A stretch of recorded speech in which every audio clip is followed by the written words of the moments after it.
Channel देखने वालों को इल्तिजा उस्मानी का सलाम। एक तरफ रावण के रास्ते पर चलने वाली सरकार है, अन्याय और अत्याचार करने वाली सरकार है, जुल्म करने वाली सरकार है, और दूसरी तरफ अहिंसा के रास्ते पर चलने वाले, गांधी जी के रास्ते पर चलने वाले सोनम वांगचुक जी जैसे लोग हैं, जो सच्चे देशभक्त हैं, जिन्होंने देश के लिए एक नहीं अनेक आविष्कार किया, दुनिया में जिनका नाम है। मैग्सेसे अवार्ड से लेकर तमाम पुरस्कारों से उनको सम्मानित किया गया। क्या गुनाह था सोनम वांगचुक का? पिछले कई सालों से आमरण अनशन कर रहे थे, अनशन कर रहे थे, पदयात्रा कर रहे थे, बार बार ये कह रहे थे कि 6th शेड्यूल लद्दाख में लागू करो। 6th शेड्यूल के तहत जो अधिकार लद्दाख के लोगों को मिलना चाहिए वो अधिकार उनको दिया जाए। और ये ऐसी कोई नाजायज मांग नहीं थी, ऐसी कोई गलत मांग नहीं थी। जब इस बार अपना आमरण अनशन शुरू करते हैं तो बताते हैं लोगों को कि किस तरह से 2019 में अपने मैनिफेस्टो के अंदर, यानी भारतीय जनता पार्टी का खुद का जो घोषणा पत्र था, उसमें उन्होंने कहा था लद्दाख को हम 6th शेड्यूल देंगे। 6th शेड्यूल के अंदर मिलने वाले सारे अधिकार लद्दाख को दिए जाएंगे। ये किसी और का नहीं, भारतीय जनता पार्टी के घोषणा पत्र में कही गई बात है, जिसको आप चेक कर सकते हैं।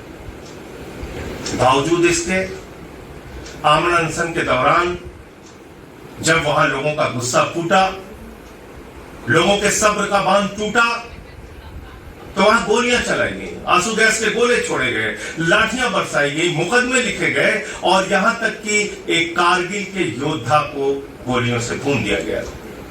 मोदी सरकार की पुलिस ने कारगिल के उस योद्धा को, जिसने 30 दिन तक पाकिस्तान की सेना से लड़ाई लड़ी, उसको गोलियों से भून दिया। आपको कुचल के आप क्या संदेश देना चाहते हैं मोदी जी? लद्दाख चीन की सीमा से लगा हुआ राज्य है।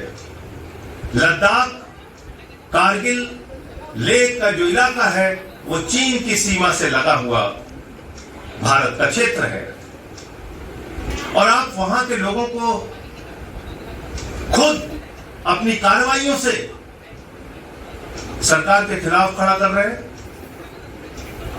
अपने खिलाफ खड़ा कर रहे हैं। इसके लिए कौन जिम्मेदार है? सिर्फ और सिर्फ रावण के रास्ते पर चलने वाली मोदी की सरकार, कोई और नहीं। आज सोनम वांगचुक को आपने एनएसए की झूठी धाराओं में जेल में डाल दिया। कई दिन से उनके परिवार वाले भी उनसे संपर्क नहीं कर पा रहे हैं, किस हालत में है लोगों को पता नहीं। लेकिन क्या हम सब लोग इस रावणी कार्रवाई पर चुप रहेंगे? क्या हम सब लोग इस रावण की तरह आज के युग में किए जा रहे अत्याचार और अन्याय पे खामोश रहेंगे? यह हमको तय करना है, यह हमको सोचना होगा कि और कितना अन्याय आप बर्दाश्त करेंगे। किसान आंदोलन करता है तो खालिस्तानी कह दिया जाता है। नौजवान अपने अधिकारों के लिए, रोजगार के लिए, एसएससी की पेपर लीक के खिलाफ जब सड़कों पर उतरता है तो उसको लाठियां से बजाई जाती हैं, लाठियों से पीटा जाता है, मुकदमे लिखे जाते हैं, और कहा जाता है कि ये तो नेपाल जैसी स्थिति हिंदुस्तान में पैदा करना चाहते हैं, ये जेनजी लोग हैं, इनको अपराध कर रहे हैं, इनको मारो, इनको कुछ लो। कहीं भी अगर कोई अपनी जायज मांगों के लिए सड़कों पर उतरे तो उसे लाठियों से पीटो और मुकदमे लगा के जेल में डाल दो। ये मोदी सरकार का चलन हो गया है। हमने देखा कि किस तरह से महराज मलिक को पकड़ के पीएसए की धारा में जेल में डाल दिया। तो आज हम सबको ये सोचना पड़ेगा कि क्या गांधीवादी रास्ते पर चलना गुनाह है?